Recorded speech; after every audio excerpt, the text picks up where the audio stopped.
So guys, there are two ways of doing this. For the first way, you want to head over to the first link, which I'm going to leave down below in the description, and then it's going to take you to this website.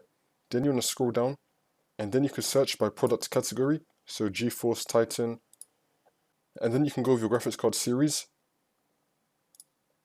and then you can choose your graphics card, and then your operating system, and then your language, and then you want to click on Find.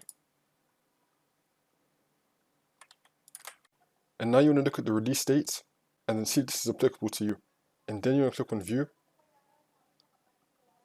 and then you want to click on Download, and then you just want to install this.